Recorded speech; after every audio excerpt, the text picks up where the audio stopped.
Boas people, sejam todos bem-vindos para mais um vídeo. Eu sou o Júlio, vivo aqui em Portugal, conto para vocês as minhas experiências de forma a ajudar a todos que estão a se preparar para vir aqui em Portugal. Bem pessoal, no vídeo de hoje eu vou responder algumas dúvidas e perguntas que algumas pessoas deixaram aqui nos comentários e que talvez é dúvida de muitas outras pessoas também.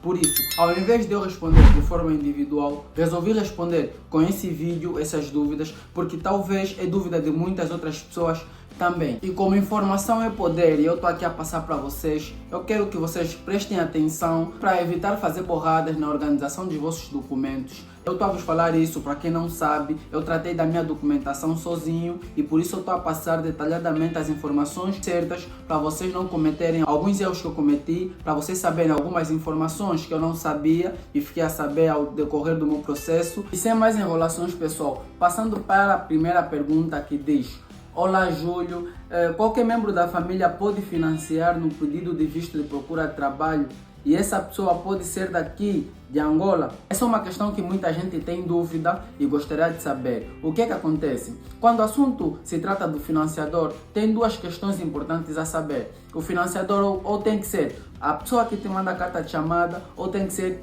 tu mesmo. A pessoa que te manda a carta de chamada, ao se responsabilizar por tudo da tua viagem, da tua estadia, da tua alimentação e outros requisitos mais, tem que anexar também o seu extrato bancário com os valores pretendidos, conforme eu já tivera dito nos vídeos passados. Caso contrário, então tu mesmo é que tens que financiar a tua própria viagem. Caso a pessoa que te mandar a carta de chamada não custear a tua alimentação, não custear outras coisas mais, simplesmente te dar o alojamento, então tu mesmo é que tens que custear ou financiar a tua própria viagem. Como? Tu tens que anexar nos teus documentos o teu próprio extrato com os valores adequados, com os valores pretendidos na tua conta. Não pode ser uma outra terceira pessoa, porque se for uma outra terceira pessoa não vai dar certo. Então é mais fácil a embaixada acreditar em alguém que já está aqui, que se responsabilizou por ti, ou então tu mesmo responsabilizas-te por ti mesmo, tens o valor na tua conta, é mais fácil dessa forma. Quando já envolve uma terceira pessoa, isso deixa dúvidas à embaixada se tu vais mesmo conseguir se manter aqui em Portugal. Por isso que é aconselhável ou a pessoa que está te mandando a carta de chamada financia a tua viagem, a tua estadia e outros recursos mais, ou então tu mesmo financias a tua própria viagem e a tua estada aqui em Portugal. Bem, passando para a segunda pergunta que diz: se porventura passar os 120 dias para a aquisição do visto e o visto for negado, como ficam as passagens? Bem, para quem não sabe, pessoal, para o visto de procura de trabalho é obrigatório a compra dos bilhetes, não reserva. Tu tens que comprar mesmo os bilhetes e anexar esses bilhetes nos teus documentos para dar entrada do pedido de visto. O visto de procura de trabalho, como é um visto que está na categoria dos vistos de longa duração, então ele tem um período de 30 a 90 dias para ser aceito. Pode ser que saia mais cedo, pode ser que saia mais tarde. Isso também depende se haver alguma necessidade da embaixada te comunicar que tem que adicionar algum documento mais ou não. Como é obrigatória a compra das passagens, que chega a ser um pouco arriscado, caso o visto for negado, nós não vamos ter reembolso nas nossas passagens. Quer dizer que vamos perder dinheiro das passagens. Para evitar isso, é bom que as pessoas tenham a documentação toda nos conformes, tenham toda a documentação que a embaixada pede, porque isso é um visto que a embaixada raramente nega. Porque Portugal precisa de mão de obra, precisa de trabalhadores, então a embaixada raramente nega esse tipo de visto. Se a embaixada negar o teu visto é porque tinha alguma coisa importante que não tinha no teu processo. Basta ter o que a embaixada pede, basta estar tudo nos conformes, podes ter a certeza que mais cedo ou mais tarde o teu visto vai ser aceito. Passando para a próxima pergunta, pessoal, que diz: Olá Júlio, eu gostaria de saber qual é a província de Portugal com mais oferta de trabalho. Bem pessoal, as províncias de Portugal com mais ofertas de trabalho já estão quase que definidas.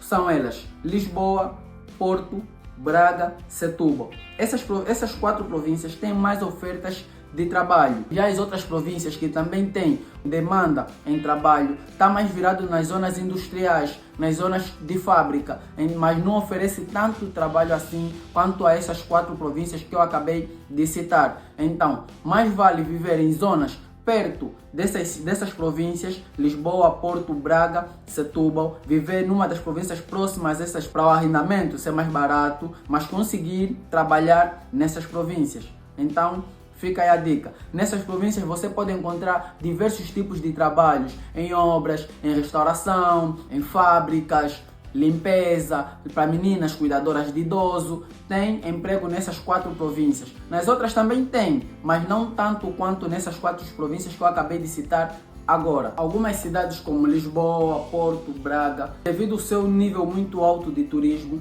tem sempre muito trabalho, principalmente nas áreas de restauração.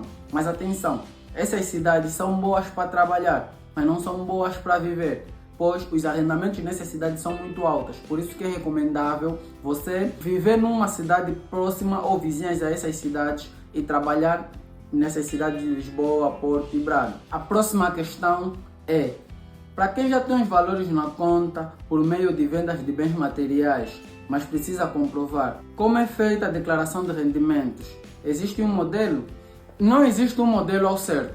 Eu já fiz um vídeo a falar sobre a declaração autônoma de rendimentos, que é esse documento que comprova de onde provém esse dinheiro que está na tua conta, que está no teu extrato. É um documento simples e básico. Não existe um modelo assim ao certo que tu tens que seguir. Tu próprio podes fazer na tua casa, tu próprio podes fazer no teu computador, normalmente, desde que especifiques no cabeçalho que aquilo é uma declaração autônoma de rendimentos. Vais te apresentar, vais meter os teus dados pessoais, vais dizer que estás a solicitar o visto de procura de trabalho e depois vais dizer que declaras que os valores que estão na sua conta são provenientes de alguns trabalhos que tu foste fazendo ao longo do tempo. Vais especificar cada trabalho que tu fizeste, se trabalhaste como garçom, se trabalhaste como barman, se vendeste alguns materiais, se vendeste roupas. Todo tipo de trabalho que tu foste fazendo ao longo desse tempo, tu metes ou tu deves especificar nesse documento. E em seguida vais pôr a data que fizeste esse documento e vais assinar esse documento. Não precisas autenticar, não precisas carimbar com nada. É um documento simples e básico. Basta tu fazeres isso, está feita a tua declaração autônoma de rendimentos que comprova de onde proveio esse dinheiro que está na tua conta ou que está no teu extrato bancário. Não tem segredo nenhum para declaração de rendimentos. E por último, mas não menos importante, vem a seguinte pergunta: alguém com carta de chamada, será que é necessário comprar o bilhete de ida e volta? Essa pergunta quase que me fazem sempre e eu vou sempre responder. O que acontece? Os bilhetes de passagem é um pormenor obrigatório, não é opcional.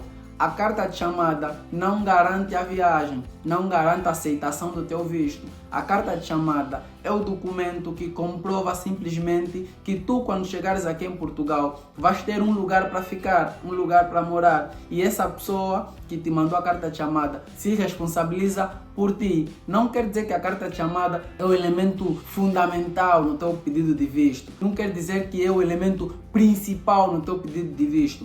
Tu podes não ter uma carta de chamada, mas teres uma reserva de hotel. Tu podes não ter uma carta de chamada ou uma reserva de hotel, mas ainda assim conseguires um contrato de arrendamento de uma casa ou de um quarto. Mas ainda assim, tu és obrigado a comprar os bilhetes de passagem de ida e de volta. É um pormenor importante e obrigatório que a embaixada recomenda. Por que é uma obrigação? Porque a embaixada quer saber que se tu não conseguires emprego durante esses 120 dias aqui em Portugal, tu vais ter que regressar ao teu país. Para regressares ao teu país, eles querem ver o teu bilhete de regresso. Por isso que é obrigatório comprar o bilhete de regresso e o bilhete de ida também. Mas também tem um pormenor: se tu não conseguires emprego durante esses 120 dias, tu podes prorrogar esses 120 dias para mais 60 dias. A carta de chamada ou o termo de responsabilidade não garante a viagem de ninguém, não garante que o seu visto seja aceito de ninguém. Pessoal, esse foi o vídeo de perguntas e respostas de hoje. Se vocês tiverem alguma dúvida, deixem aqui nos comentários. Eu vou fazer questão de fazer novamente um vídeo como esse para explicar para mais pessoas, porque a dúvida de um pode ser a dúvida de muita gente também. A minha maior satisfação é ver vocês a conseguirem tirar os vossos vistos de procura de trabalho. Então, deixem nos comentários e não se esqueçam, comentem, partilhem, deixem o vosso like porque isso me ajuda muito também. Se inscreva no canal se é novo aqui, faça parte da família e não se esqueça, só agradeça.